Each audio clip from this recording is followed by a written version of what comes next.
Ledrappier. He'll tell us more about exact dimensional measures. Right. Thank you.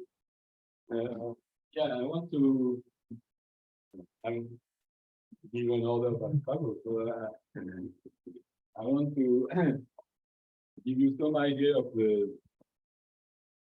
remaining steps of the proof. So where are we?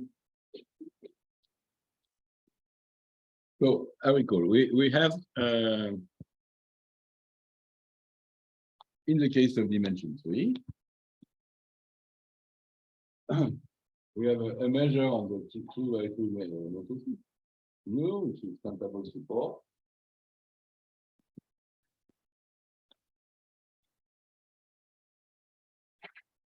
And we give also some of the what we call the graph moment.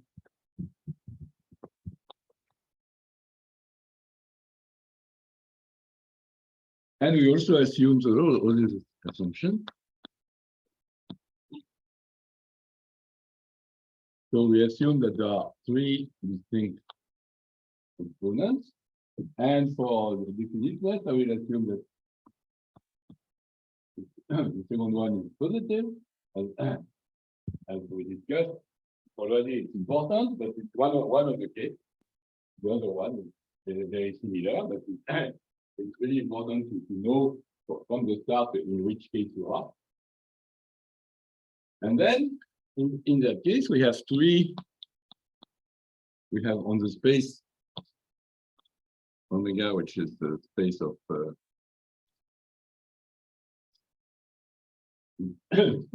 independent choices of matrices.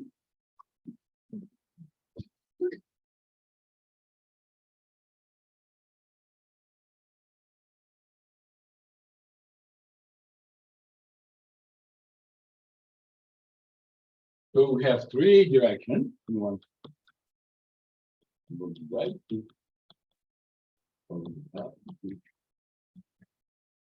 Yeah, with 3 one-dimensional directions. We do not coincide. We are not, and we are in general position.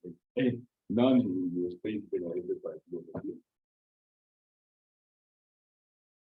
And what we claim is that the distribution of this object, which belongs to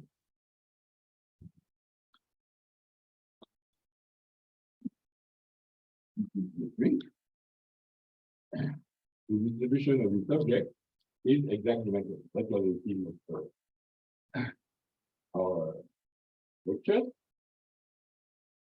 So I will redo the picture of Pablo because that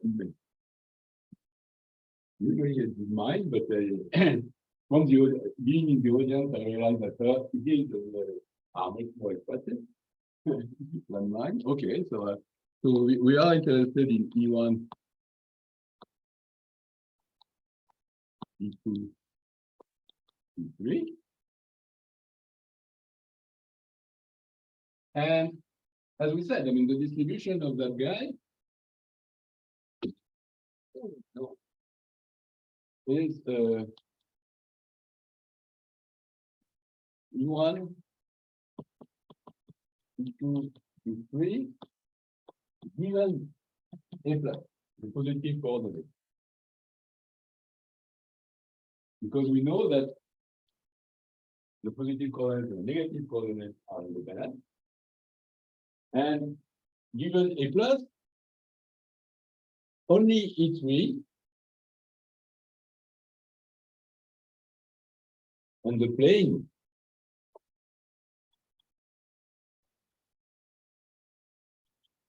if I give myself E3, A plus, E3 and the plane E2 plus E3 are determined.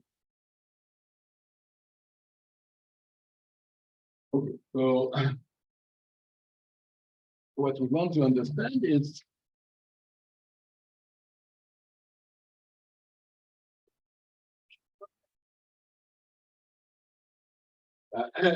I'm saying that to understand the distribution of E1, E2, E3, it's enough to understand the distribution if you want to given a plus on one hand and given a minus on the other one. That's the product of the two. Okay, so I concentrate on the distribution of E1, E2, E3 given a plus. And given a plus amounts to already knowing E3 and E2 plus, which are dependent on the stable spaces, dependent on the two.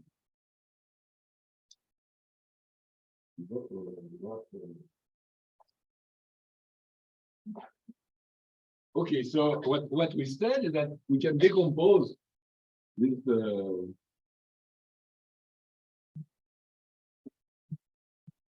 now we have a three-dimensional space, E1 and E2 given E3 and E2 plus E3. What we said is that we can decompose that guy into what do we want to do? We have to Chi2 positive. So the first decomposition on E1 plus E3 and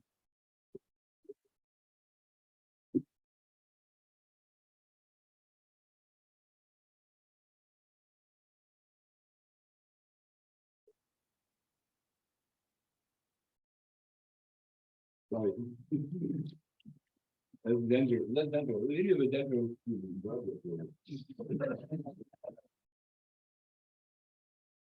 So, and I know already. So I know one dimension. The new decomposition we wanted to do that was given so E3. So, and the plane E1 plus E3. The plane E1 plus E2 is given also, and we are given ourselves. So that's what the new one-dimensional vibration that I introduced the day before yesterday. And then we want to do, so we understand more or less, and I'll come back to it last time. We understand the condition measure and the exact dimension of the condition measure here. We understand also here. And what does that mean here? Now I go to something simpler. I forget about E2. And I just have E3. E3 plus E2 I still have it. And now you want E3 plus E2. This I will have always because I'm always measurable in those factors.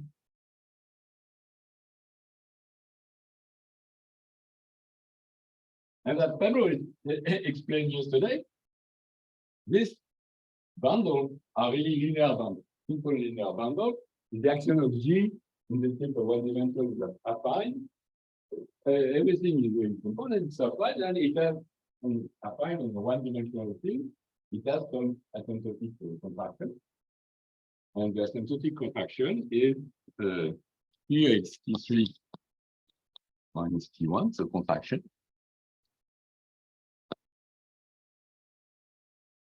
And if I'm not mistaken, here it's T3 minus.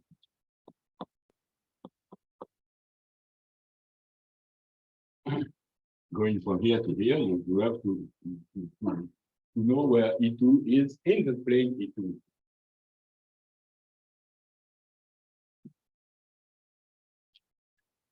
Okay, so that's the contraction. And also, there is some entropy, and I will think. So, which I introduced last time, but I will come back to it. I will explain a little what I mean by saying what is it. But the fact that something which is not well known is very. I said that is the mutual information between variable and this one is E1 plus E2.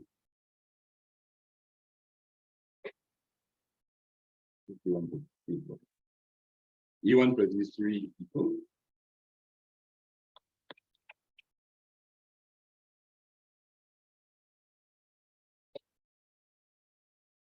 Even this one which is E1 plus E3.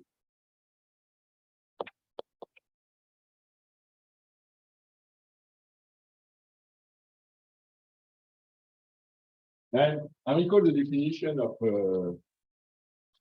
mutual information. This one is E1 plus 3, and E2, and E3, and E2 plus 3, but it will be there anyway. So I can put even something bigger here. I can put A plus, because anyway, it's independent of it, so I can add things independent of it. Because what is the mutual information of variable or sigma algebra, which is so if I have two sigma algebra in the probability space, what is the mutual information?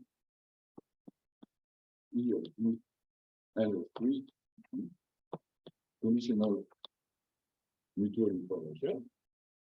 As I said, it is split over all finite partitions.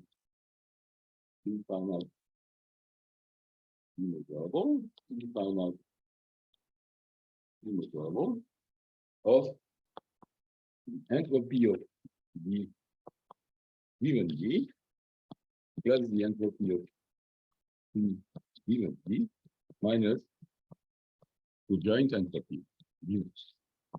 And if you don't remember what is the conditional entropy, so H of D given D, say, minus some integral over sum over I of on BI. On BI, I take the conditional measure of BI. And I integrate it. So this is the function of omega and the function of omega which is immeasurable, okay, is the only candidate, and I integrate that. That's the conditional entropy, the one which appears in the computation of the entropy. And it's a very nice object because it's continuous, and it's continuous, and there's a some condition, and so yeah, I like it.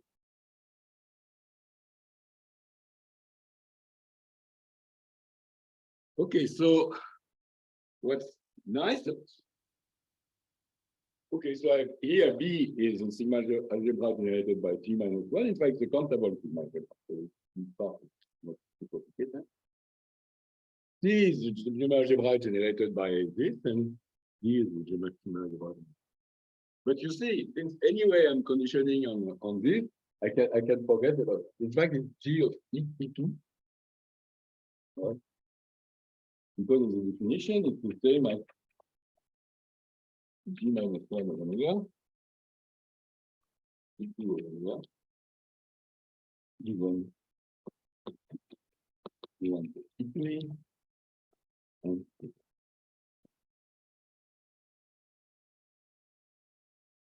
so really how knowing G1, what are the mutual information is so is 0 if C and C, B and C are independent conditional universal. 0 is the joint entropy is exactly the same. And it measures smaller, of course, it's smaller than the sum of the entropy, and it measures how those two sigma algebra influence are independent or are part of independent. Okay, may I erase the what would you call it?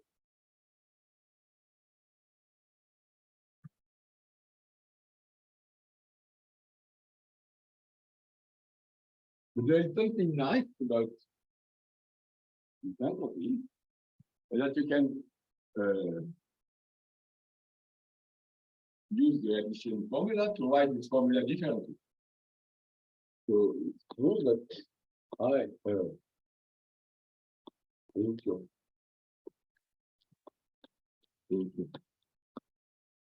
given D minus H given D.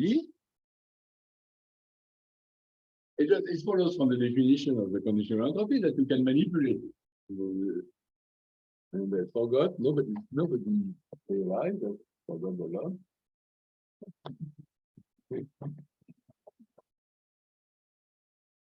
And because of the log, it's additive. And when this can be written, H of B given D minus H of B.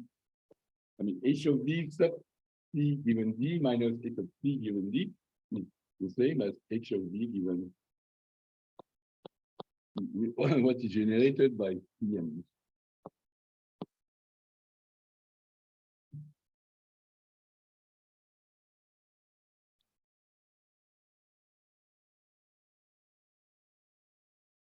And now I have to take the strip in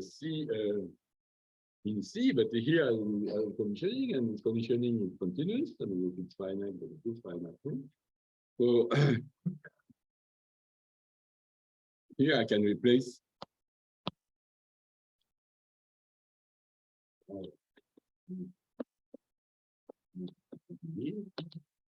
is given right. And my B is countable, so I can assume the new finite entropy, otherwise assume phi is G finite entropy, then the formula that we had is that. And I can put again, I can put A plus here because A plus doesn't change anything.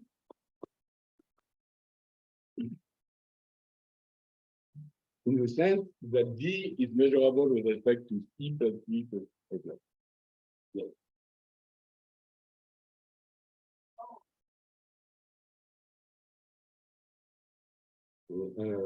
I kept the finite B because B is essentially finite.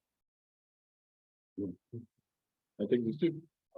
I take the strip, and I'm saying that I'm allowed to take the strip in this document. And here I take A plus. Because I like A plus. Well, why do I like A plus? Because now, so my B is G minus 1. So if I look at E of G minus 1 and go that's what I got. E2 even E1 E plus minus is what? Is the entropy of G minus 1 given E1 to E2 53 plus minus the entropy of G minus 1 given E2 D1 plus E3.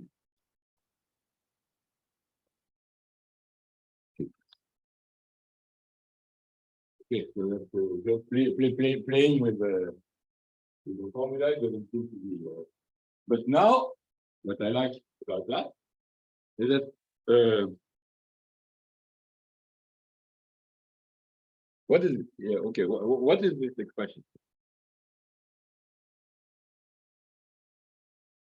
If I write down the entropy here, is the integral of minus log from D 1 D minus 1 for omega G of what? Of log of M given E1 plus E3 A plus of G. Dn. So what? So it's the integral of some function. The function which tells you, given if I know E1 plus E3, what is the probability of having some G1, some D minus? Suppose I know that. G minus 1, I mean, just sum over all the G's. Yeah, sum over all the G, mu of G. And now I have to yeah, I have to yeah, to separate.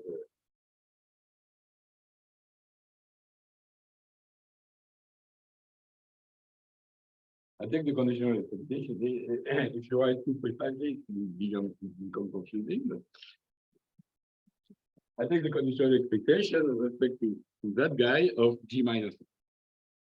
What I'm trying to write is, given I know that what A1 is, what is the the probability of having that G minus 1?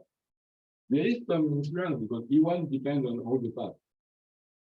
E3 depends on the future. So E3 is there, but E1 plus E3 depends somehow on the path because something is dependent on the future, and plus E1 is dependent on the future. So there is some mutual influence between E1 in that form E1 plus E2 and G minus. And what this quantity measures is exactly what is the entropy of this G minus 1, which is smaller than the entropy of G minus 1, but because you know already something, you know that you start with, you know, E1 belongs to that group. I mean, it's not doing much, but you know something. So the entropy is a little smaller than E1. And that's what the number measures. But if you say it that way, what's nice is that you can shift. You are given E1 plus E3, and you ask what is G minus 1. Okay, now I know that. I know the G minus 1, so I can. So I given E1 plus E3 G minus 1. What is G minus 2? But how does the influence of G minus 1 plus E3 G minus 2? I know that the image of G minus 1 of G minus 1 inverse of E1 plus E3 is E1 plus E3 at sigma minus 1 over. So it's the same function taken at sigma minus 1. So this integral, in fact, I can get it by Birkhoff sum. And I'm saying that this number, in fact, is the limit as n go to infinity of minus 1 over n logarithm of m E1 plus E2 plus of the cylinder G minus n over G minus 1.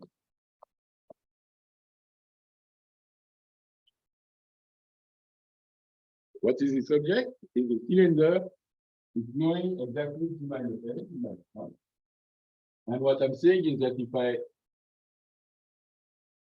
I unfold this complicated measure as a sum of G minus n given the rest, plus G minus n plus 1 given what we made, G minus n given the rest is the same as the shifted by sigma minus n of the n plus 1 of the function of the integrand over R.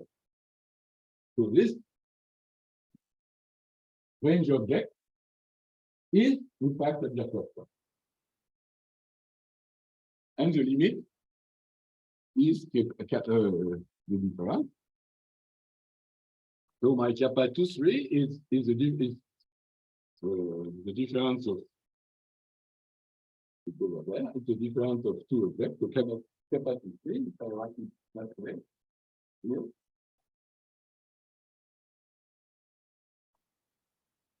The information of G minus 1. The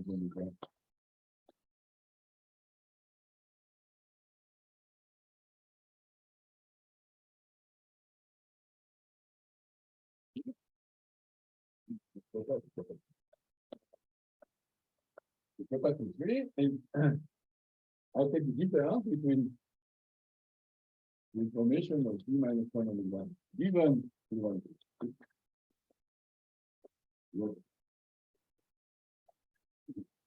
minus information of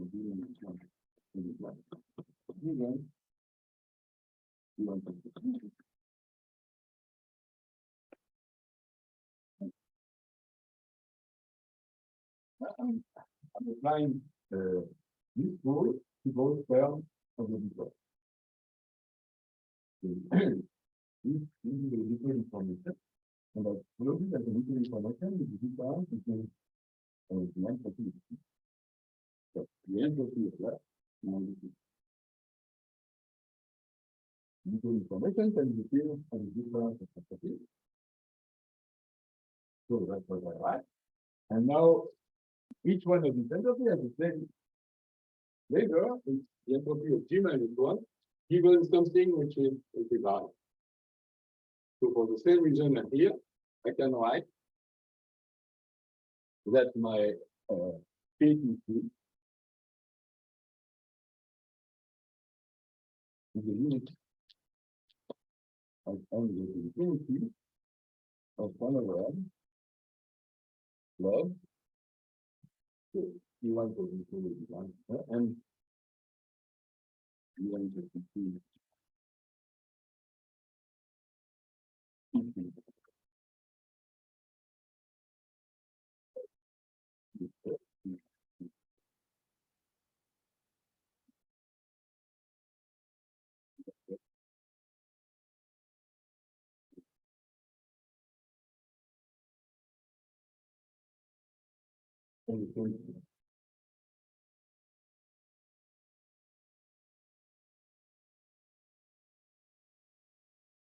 And good, if I get up to both, so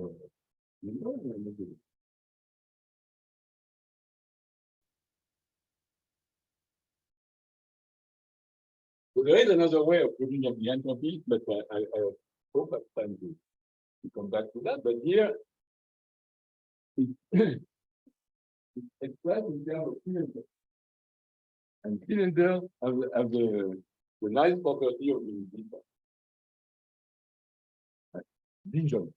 In fact, two cylinders in my state. Well, the cylinder of the set of views is 0.5. And the first negative property, 0.5 of the. So different cylinders are different.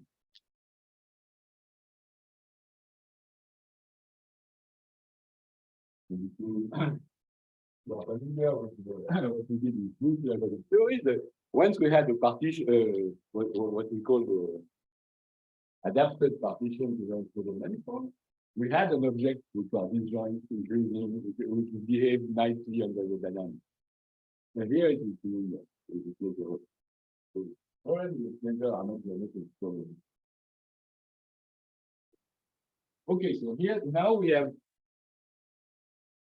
a nice way of thinking about this entropy. And I claim that's what I wanted to say. And I claim so we see that. So now, how do we proceed? That's what Pablo said yesterday. We have the conditional measure here, and we see that for one step it is exact dimensional, and it's not surprising. We have some entropy, we have some formal action. Okay, it's at least we know that the small ball from that radius e to the n times this have roughly the measure e to the n times. It has to be made precise, but it's not surprising that the conditional measure here are exactly. What we claim is that the conditional measure on the two-dimensional space I'm giving this, I have to choose E1 and E2. This one also are exactly dimensional because, and that's what I want to explain now, because Hitchin is C1 is smaller and with more contracting here.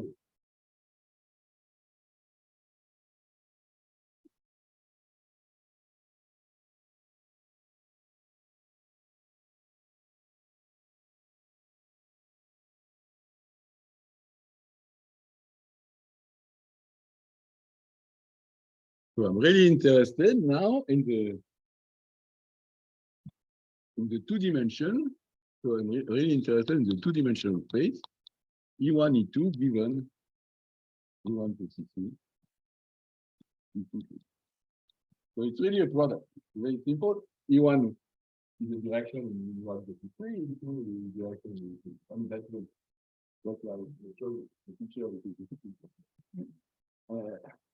but okay, so we have this product space.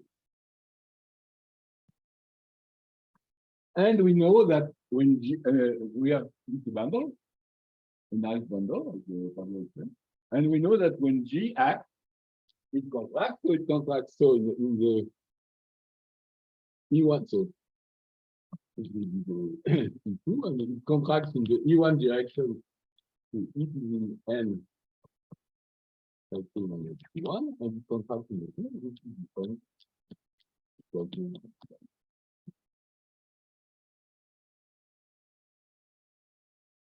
Okay, so if I take some number like that, I start at times, so that's a most pleasant way of presenting it. I start at time sigma minus omega with some ball, not going up to the end, but a big ball in the space, and I iterate d minus n, d minus one, d minus one. I get something, and I get something which looks a little like that. So that is d minus one, d minus one. Of a ball. So you have to be careful with which ball you take, but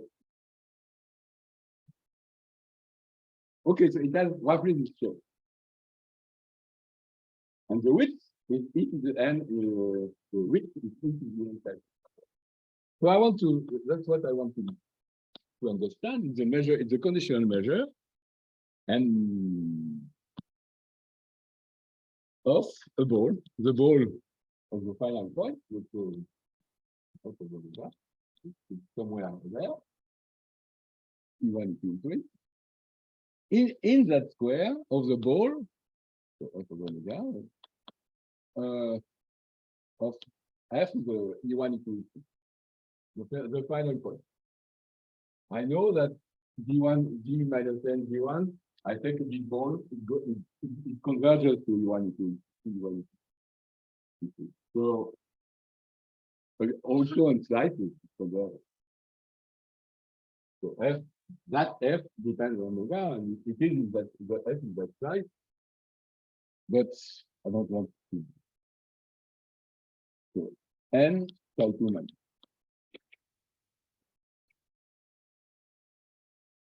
So I want to understand the measure of that ball. That's what I claim, the dimension of the conditional on the cylinder. And what I know is that I can put a lot of, I have a lot of many cylinders, such that the image of the cylinder, this image is inside my ball. That's true for most people. Okay, so I'm interested in the measure even E1 or that cylinder. What I know is that I know if I condition by E2,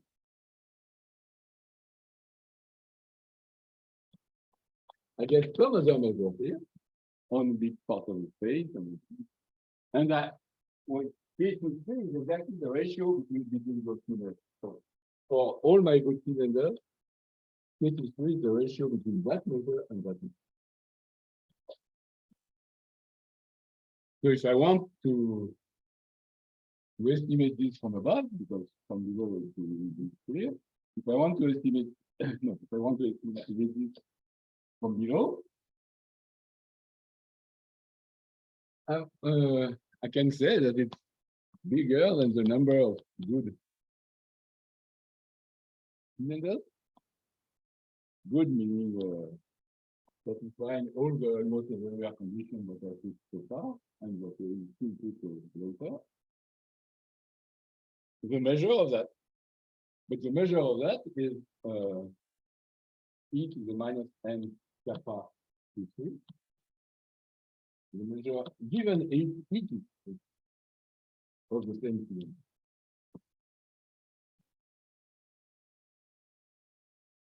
Yeah, it's one.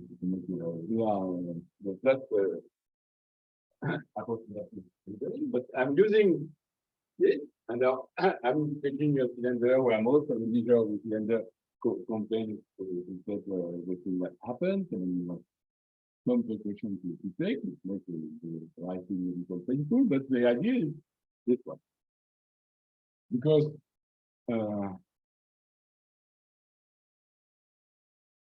okay, so what is the number? What is the number of good cylinders?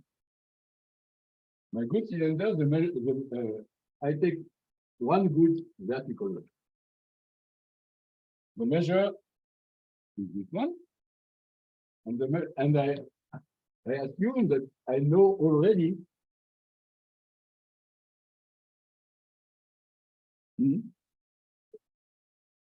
Good that all they are in there, all the almost everywhere are satisfied on a good proportion of the cylinder.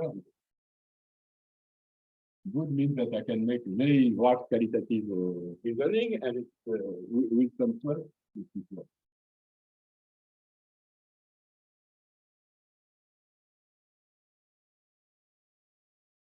Okay, so what I was saying, yeah. I want the number of good cylinders, good in that ball, nice in all respects, multiplied by the measure. But I mean, there are good cylinders, there are disjoint. So the number times the measure is roughly of the order of the measure of that ball. And I assume that the conditional already, I know that it is exactly. So this is minus n.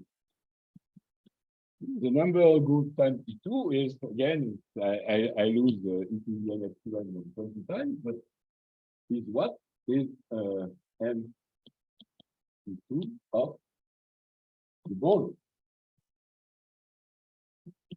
So have only that, only one. A ball. So you have to have to be in the right, in a good, in a outside, this side, inside is in the end.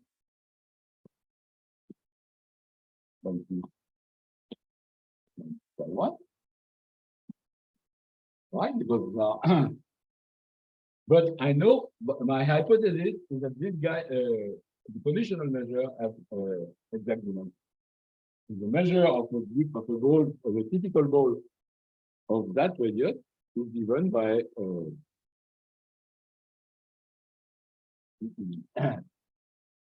n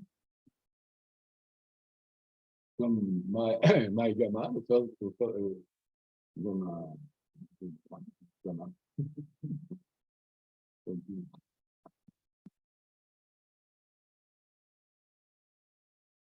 Gamma is a conditional measure given two, it means that gamma 1.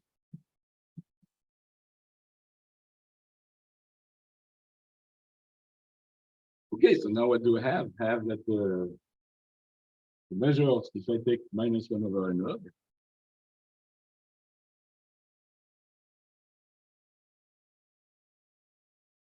right? And I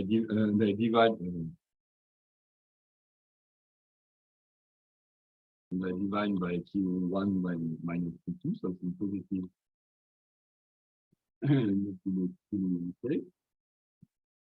So I get that the dimension of the conditional measure of n. I want to divide, okay, I could divide by Chi2 minus Chi1. I prefer to divide by minus Chi1 minus.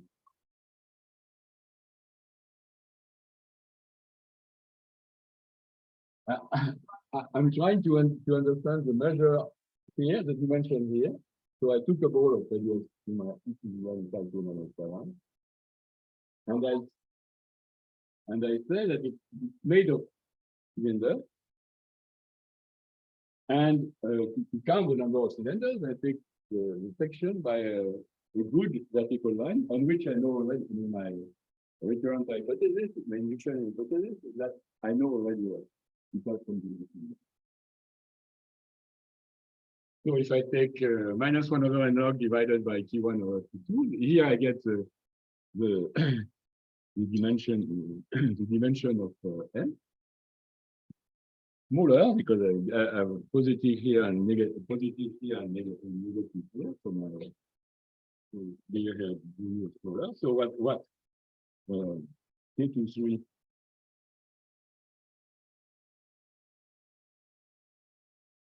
Gamma 1, okay?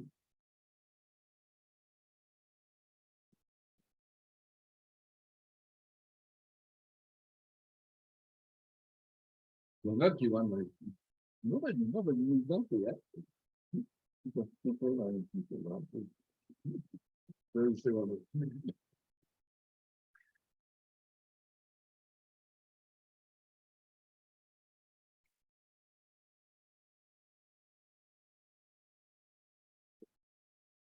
That was the contraction in the person.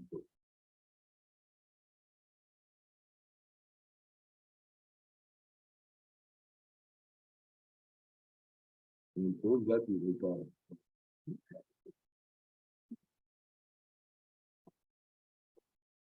So what do I get? I get that the dimension is bigger than what? I have to divide by take the log, take the minus 1 over n divided by T2 minus T2. Something for the thing here. So K23 divided by T2 minus T2. What?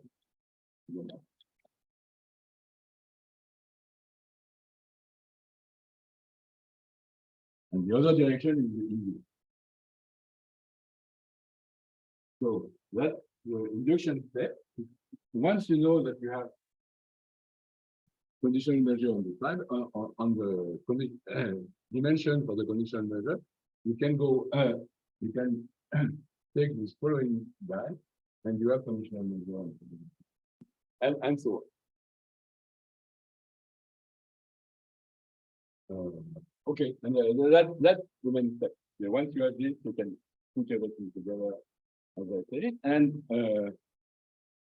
today I cheated when I told you that if I know that the dimension of the contraction is bigger and the dimension downstairs, then I can prove I can add. It's true a posteriori, but that's not the way it's proven. It's proven by induction descending more and more conditional measure. But a posteriori, I can start from here and go down, and I get the formula to record it. But it's not the way we prove. I always wanted to do that, or go back to that, but that's not what I want. I go on earth and down, but I think it's fine. Okay, so yeah, 5 minutes. I won't say much. One thing which I like very much, I like it's for people who study the whole thing in the group, there is something in abstract theory, which is very clear. It's bringing to Bandera, which go to the future with everything, but they don't have the otherwise, I'm planning to do it. There is one example, which is part of the problem.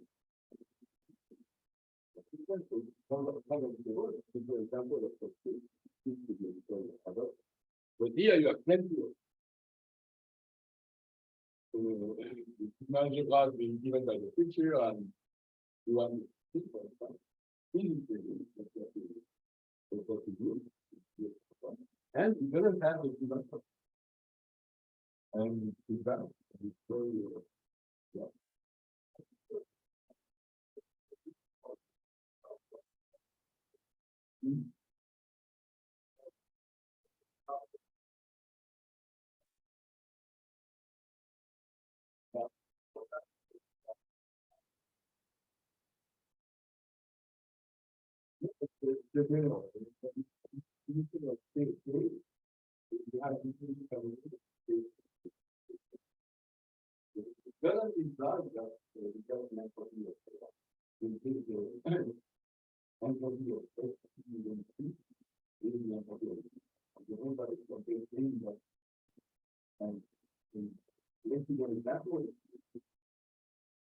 Okay, since I like very much entropy, one thing I want to say.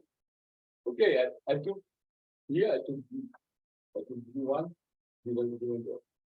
But I think also happen the other way around. You have h of t minus h of g equals t minus one. So you can I think because of it as a positional measure of t1. But I also can think of it as a positional measure of t2. T1, t minus one, t minus. So now give yourself t1, t minus one, you want to t3. All the information in geometry. And now this K1, K23 is also the rate of decay of the dynamic applied to the.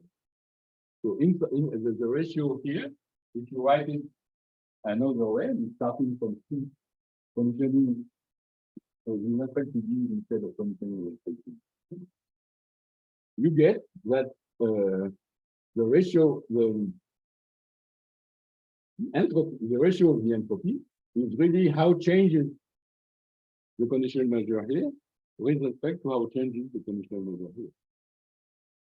And here you see that, I mean, that explains the one-dimensional, that explains. You explain that the heart of the one-dimensional fact, because here you really have the entropy, the decay of the measure, divided by the comparison.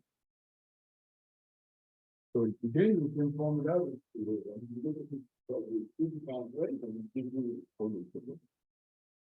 Okay, so that's what I wanted to say. And 2 minutes, and I want 1 million.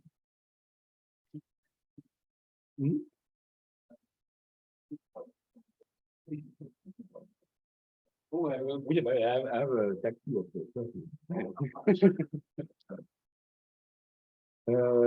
yeah, okay, so I wanted to do I want to do that.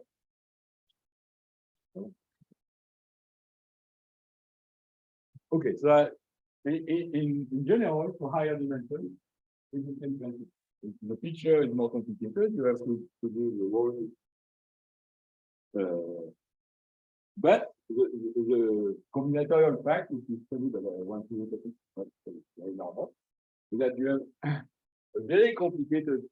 You have all the possible, because you have four directions, you look at all the possible combination of plane with space directions, given the path, given that's something, and we made a picture in our paper, in the first paper. You have 40 cases, and they all, you can go from one to the other just each time by adding one direction. And the combinatorial fact seems strange, but a posteriori is normal. On that picture, you have always the way where the contraction begins. Yeah, where the contraction are weaker and weaker. So we have a complicated picture with 40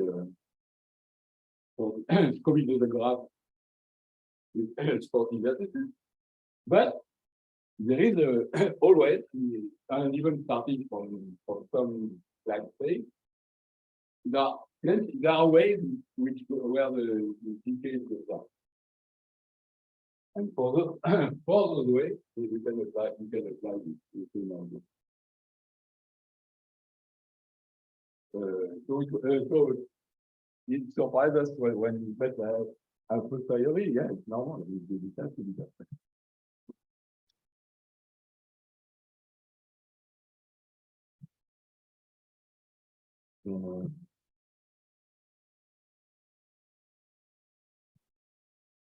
Okay, so what?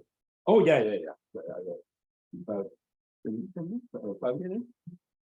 5 minutes, I can make the example, but Pablo didn't have time to do it, which I like it very much. With another example of another representation, which are the Hitchin operators.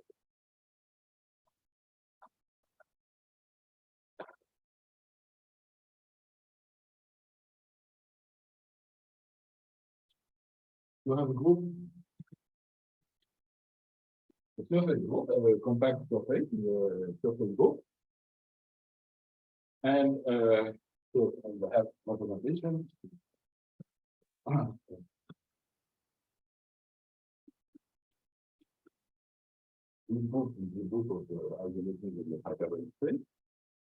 And so I want to consider representation in sector 3. So it was mentioned by Pablo, it was also mentioned by Cheng that the first representation you think of is A and identity.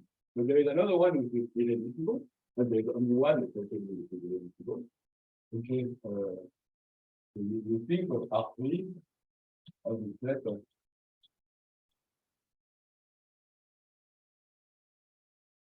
homogeneous polynomials. And if you act on R3, if you are given a 2x2 matrix, you act on each y. So this gives you some rule that is related to transformation of ABC, and that's one way of writing the canonical representation of P21.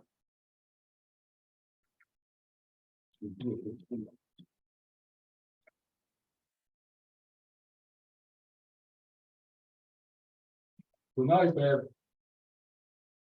gamma, I have a representation here as a discrete group. I can extend it to representation with the 3R as a discrete group.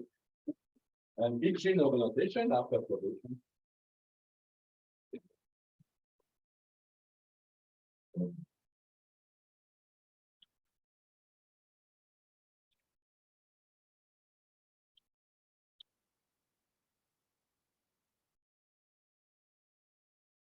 Well, the connected component to the variety of the representation. But just look at perturbation. Already they are very nice. They are another in the sense that Pablo said yesterday.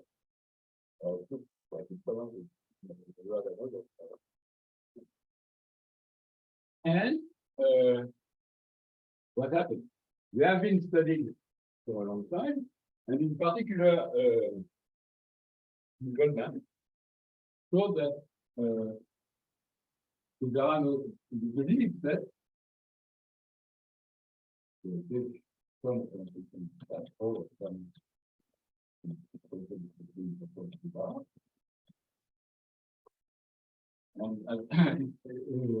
there are another, so you have an application from S1 to the flat space, and we have three applications. And P1, the application in the projective space is very nice, and the image of S1 is the one here. We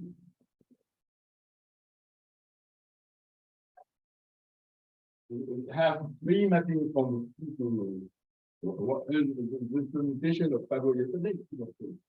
This belongs to the projective plane.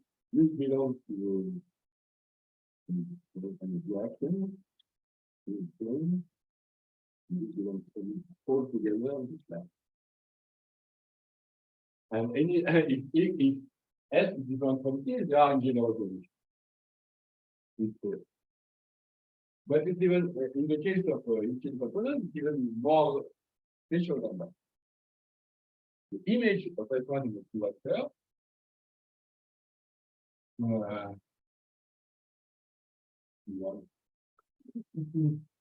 If I take the spin in the tangent at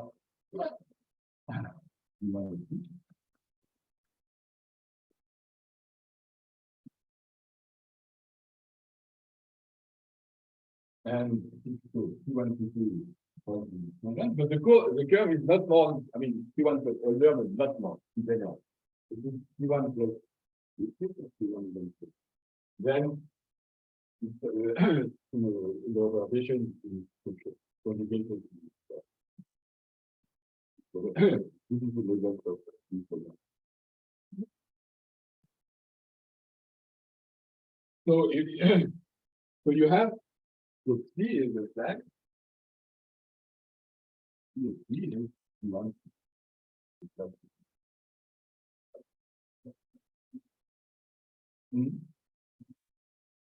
That's for category. That's for the Hitchin content. If I'm not in the Hitchin, if I don't take a calculation, this is the limit. It's not a limit. It's T1 plus 100 curve at 15. It is not T1 plus 15. Okay, so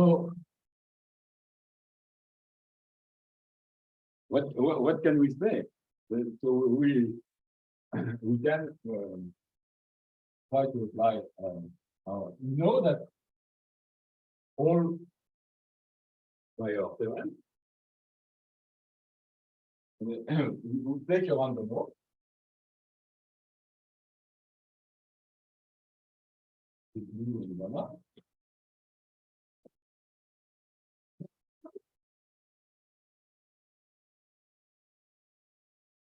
Integrated, so the random walk is the financial bank. If I take whole star of mu, it's a measure on with first moment, with the compatibility important because it's important of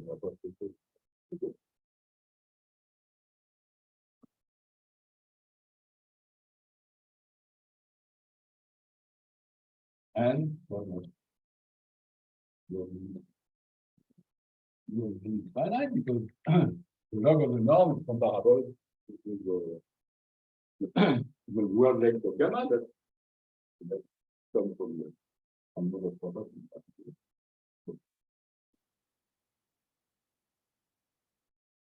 Okay, so we can apply around that, and we know that we have dimension for the image, for the image, the stationary number. So we have a stationary number.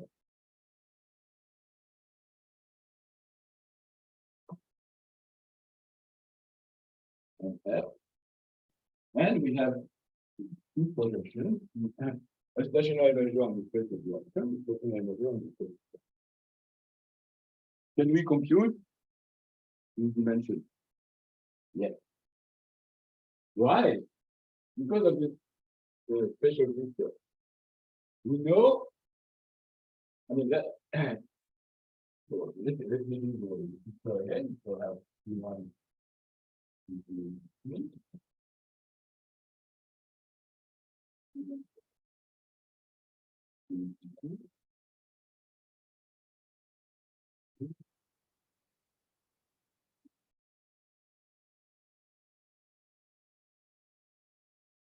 and all this is given in 3 and in 3 to 2. What is in 3 and in 3 to 2 is stable.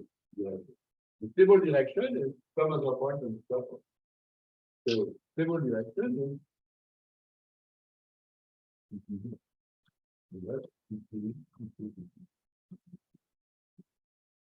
That, of course, this is the one. This is the one, this is two. And this is, so that's my picture. That's what I need to understand. But the nice, look at it. What happens if you know one thing? So you know already in 3 and in 2. If you know another thing, you know all the pictures. If I know the point, I know the tangent, I find two. If I know two, I know what is the other tangent that the convex set. So all the partial entropy above the first one are good. So, and this is, so the entropy adds. So here I have some entropy, here I have some, so it's 0 to 0. Here I have the same entropy. But on the conditional measure, I know what they are. So here they are H divided by 1, and here H divided by 2. They are not the same. That's why I mean I have to get the dimension here, I have to add those numbers, which are 0, 0, and something. That's why I have to choose which one I take. Because they are not the same. Chi2 is different.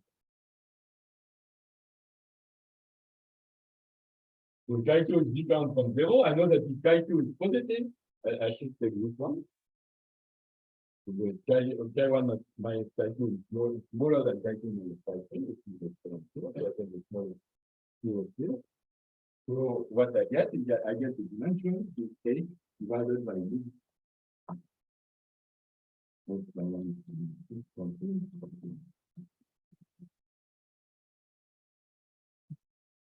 And here, this one, okay, but I can continue my picture. Here,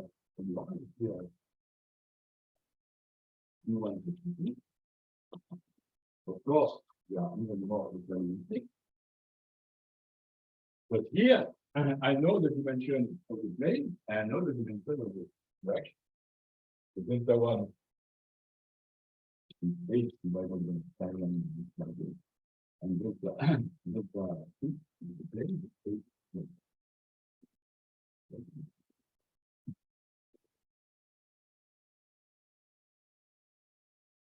So the 3 stationary measures are exact dimensional. And as soon as Chi2 is different from 0, now it's Chi2 as soon as Chi2 is different from 0, the dimension, one of the 3 is different from 0. Whereas everything is, I mean, at that level, if you know this one, you know perfectly this one, and you know, if you know E1, you know that the T2, you know the function, you know the point, and that's illustrates the fact that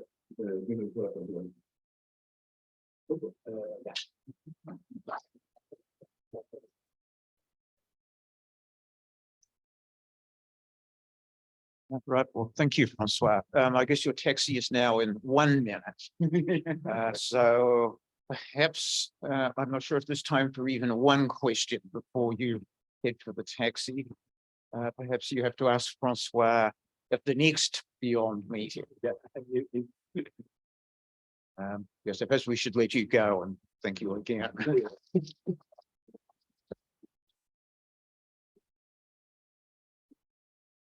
No, I won't be here. So I'm going to take this a look. All the